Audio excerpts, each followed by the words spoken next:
10 lugar sa Pilipinas, nalulubog sa tubig, at maglalaho, sa taong 2050. Pero bago tayo magpatuloy ay i-like mo na ang ating video, mag-subscribe, pindutin mo na rin syempre yung notification bell, at piliin mo yung all, para palagi ka updated, sa ating mga latest videos. Kada taon ay maraming mga sakuna, o kalamidad, ang ating nararanasan, kaya naman hindi natin maiiwasan, ang mangamba at matakot, sa tuwing mayroong mga sakuna, o kalamidad na paparating, at tatama, sa ating bansa.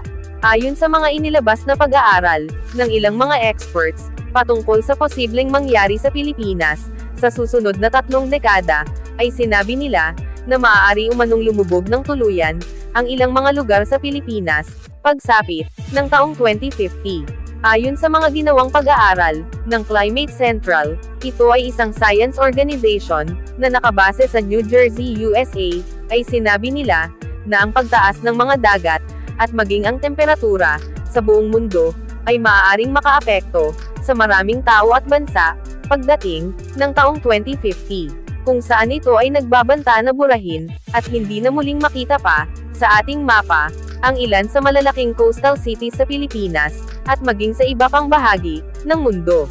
Kaya sa video na ito, ay malalaman natin, ang 10 lugar sa Pilipinas, na lulubog sa tubig, at maglalaho, sa taong 2050.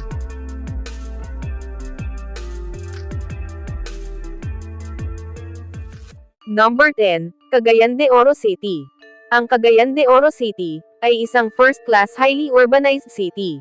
Ito ay matatagpuan, sa rehiyon ng Northern Mindanao, at matatagpuan sa probinsya, ng Misamis Oriental. Karamihan sa mga taong naninirahan, sa syudad na ito, ay wikang Cebuano at Bisaya, ang kanilang ginagamit na diyalekto, pero mayroon din, na mga Hiligaynon, Waray, Maranao, at Tagalog. Sikat at kilala ang CDO, hindi lamang sa White Rapids dito, kundi pati na rin, sa mga palakaibigan, at magigiliw, na mga mamamayan nito. Subalit ang ganda, at masaganang lugar na ito, ay isa pala sa pinapangambahan, na lumubog sa ilalim ng tubig, pagdating, ng panahon. Ayon kasi sa mga pag-aaral, ng Climate Central, ay isa ang Cagayan de Oro City, sa apektado ng rising sea level, at climate change, sa mga susunod na panahon. Makikita nga sa map projection na ito, ang maaaring maging lagay, ng Cagayan de Oro City, pagdating, ng taong 2050. Number 9, Butuan City. Ang Butuan City, ay isang first-class highly urbanized city, na parte ng Caraga, at matatagpuan ito sa probinsya, ng Agusan del Norte. Ang pangunahing diyalekto, na ginagamit ng mga taong nakatira dito, ay wikang Cebuano, at Bisaya.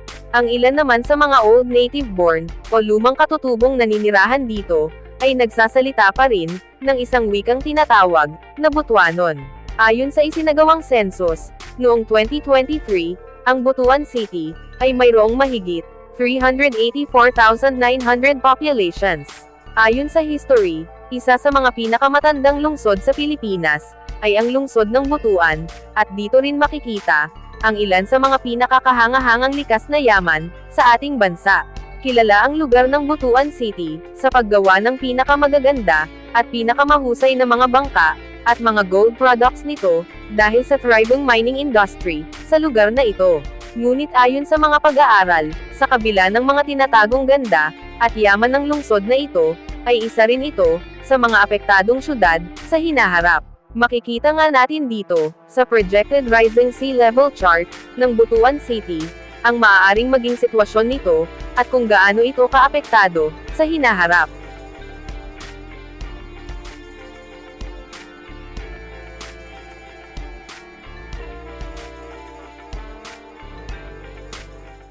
Number 8, Manila City. Ang Manila City, ay ang capital, o kabisera, ng Pilipinas. Tagalog naman, ang wikang ginagamit ng mga tao, na nakatira dito. Kilala at tanyag ito, dahil sa natatanging ganda, at colonial history nito, o mga kasaysayan, sa nakalipas, na mga nagdaang panahon. Dagdag pa dyan, ang mga iconic landmarks sa Manila, tulad ng Binondo, Intramuros, Luneta Park, at marami pang iba. Subalit bukod sa ganda, ng Manila City, ay mayroon itong kinakaharap na banta, sa mga susunod, na panahon. Ayon kasi sa mga pag-aaral, at pananaliksik, ng Geophysical Research Center, ay mas mabilis na lumulubog sa tubig, dahil sa nakakaalarmang 2 cm rate, na paglubog ng Manila City, kada taon, mula pa noong 2015, hanggang 2020. Ayon sa kanilang mga pananaliksik, sa mahigit 99 coastal cities, sa buong mundo, ay lumalabas na halos 33 cities sa mga ito, ay lumulubog ng mahigit 1 cm, kada taon, kabilang na nga daw dito, ang kabisera ng Pilipinas, na Manila City. Makikita rin sa larawang ito, ang isang map simulation, na inilabas ng Climate Central. Ito ay base sa kanilang pag-aaral, kung saan ipinapakita dito, ang maaaring maging sitwasyon, ng Manila City, pagdating, ng taong 2050. Makikita sa map projection na ito, ang mga lugar sa Maynila, na posibleng lumubog sa tubig, kabilang na nga dito, ang Intramuros, Paco, Sampaloc, Tondo, at iba pang mga low-lying coastal areas, ng Manila City. Ayon pa sa kanilang mga pag-aaral, kasama rin sa listahan, ang ilang mga lugar sa NCR, o National Capital Region, katulad ng Malabon City, Navotas City, at Pasay City, dahil ang mga syudad na ito, ay malapit sa coastal areas, na malapit, sa Manila Bay. Number 7, Rojas City. Ang Rojas City, ay isang third-class component city, na matatagpuan sa probinsya ng Capiz, sa rehiyon, ng Western Visayas. Ang wikang ginagamit, ng mga tao na nakatira dito, ay dialektong Capiznon, at Hiligaynon. Ayon sa isinagawang census, noong 2020, ang Rojas City, ay mayroong mahigit, 180,000 populations. Dahil sa natatanging ganda ng syudad, at mga natatagong yamang dagat nito, ito ay tinaguri ang seafood capital, of the Philippines. Subalit ang ganda, at natatagong yamang dagat ng syudad na ito, ang Rojas City, ay isa rin sa nanganganib maglaho, sa ilalim ng tubig, pagsapit ng taong 2050, ayon sa mga isinagawang pananaliksik, at pag-aaral. Makikita nga sa larawan na ito, ang sea level rise, at flooding projection ng Rojas City, sa mga susunod na taon, na ayon sa mga pag-aaral, ay maaaring malaki, ang maging epekto nito, sa mga residente, na nakatira dito.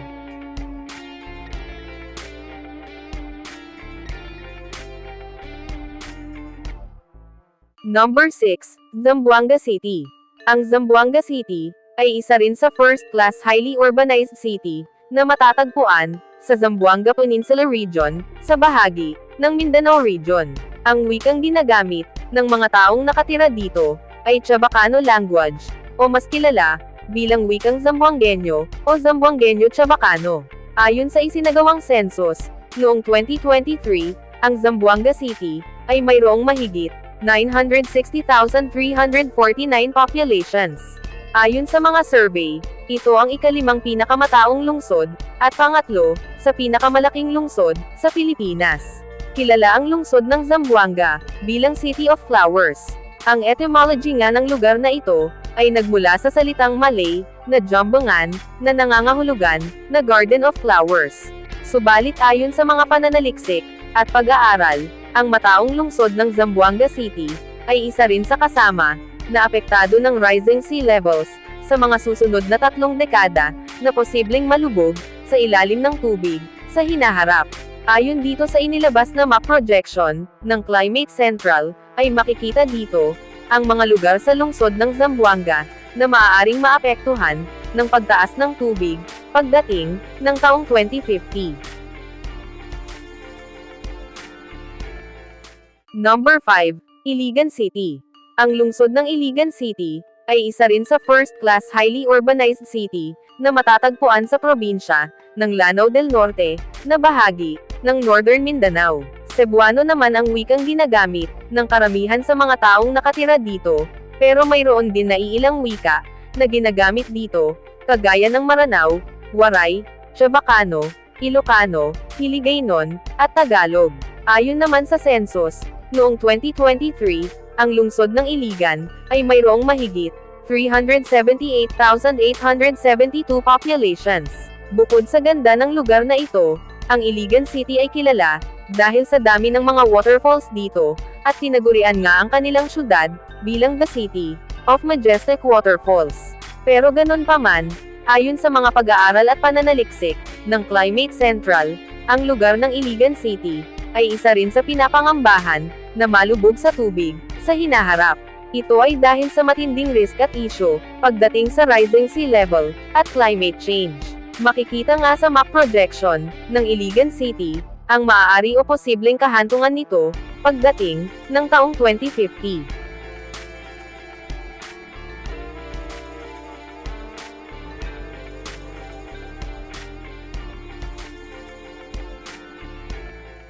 Number 4, Olongapo City.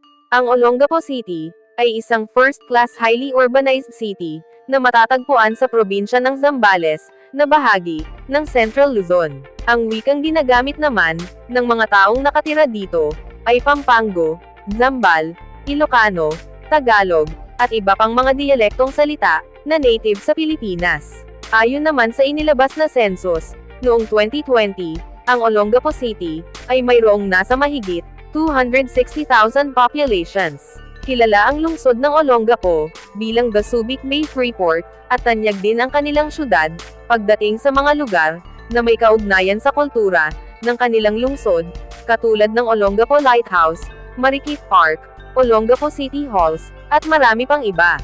Pero ganon pa man, ayon sa mga inilabas na pag-aaral at pananaliksik, isa ang lungsod ng Olongapo sa mga lugar na maaaring lumubog sa tubig pagdating ng taong 2050. Makikita nga dito sa inilabas na map projection ng Climate Central kung saan mapapansin dito ang mga lugar sa Olongapo City na apektado sa posibleng paglaki at pagtaas ng tubig sa hinaharap.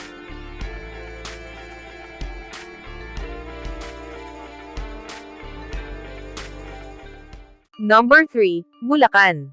Ang probinsya ng Bulacan ay matatagpuan naman sa bahagi ng Central Luzon. Karamihan sa mga taong nakatira dito ay wikang Tagalog ang ginagamit na diyalekto sa pagsasalita, pero mayroon din na iilang bayan dito na nagsasalita ng wikang Ilocano, Kapampangan, Waray, at Bicolano.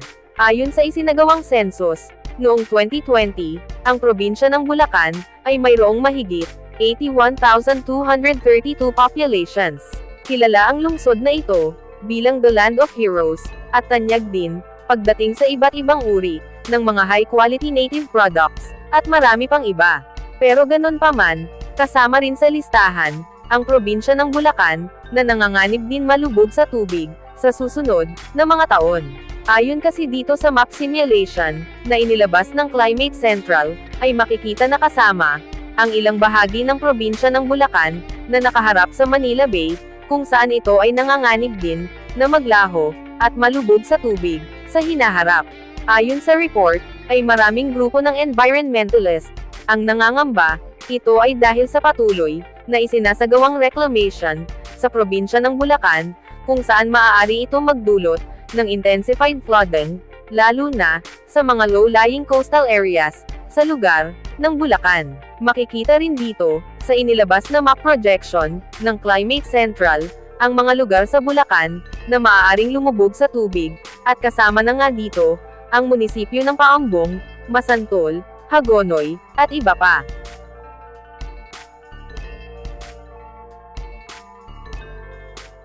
Number 2, Cebu City. Ang Cebu City ay isa sa pinakakilalang syudad sa Pilipinas, at matatagpuan ito sa rehiyon ng Central Visayas. Ang wikang ginagamit ng karamihan ng mga tao na nakatira dito ay Cebuano, at mayroon itong populasyon na mahigit 1 million base sa mga nakaraang survey. Kilala ang Cebu City hindi lamang sa mga naggagandahang beaches nito, kundi pati na rin sa mga sinaunang kasaysayan o historical landmarks dito, at iba pang mga naggagandahan na mga pasyalan.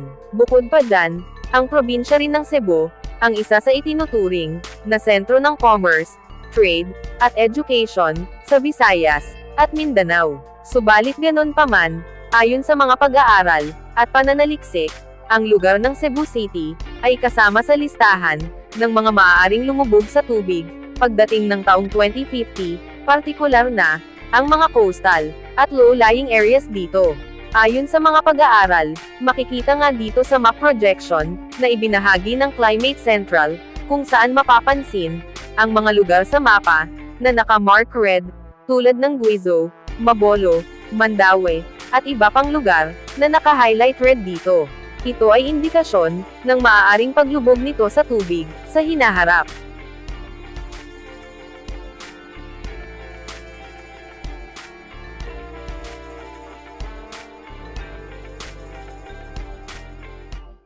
Number 1, Iloilo City. Ang syudad ng Iloilo, ay matatagpuan, sa Panay Island. Hiligaynon o Ilonggo, ang dialektong ginagamit ng mga tao, na nakatira dito, pangunahin sa Hilaga, at silangang bahagi, ng Iloilo City.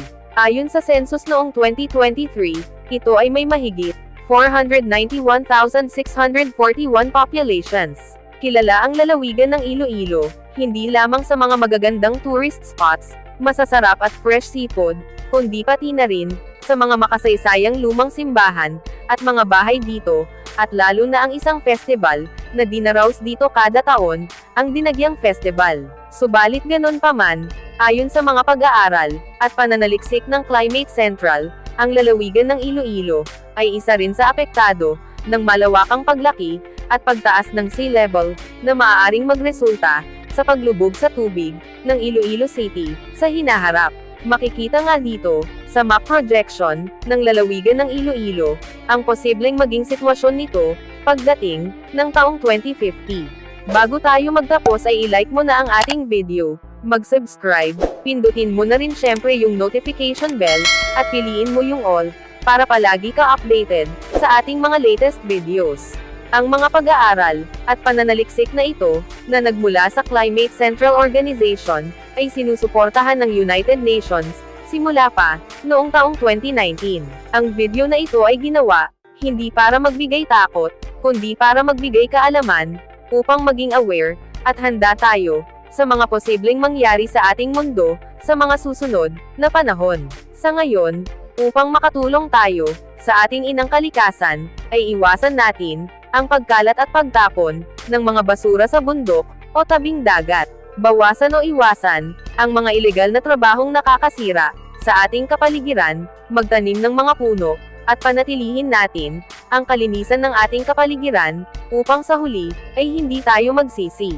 Ikaw, ano ang masasabi mo, patungkol, sa video na ito? Comment mo sa baba ng ating video, yung sagot o masasabi mo, para malaman din namin. See you on our next videos.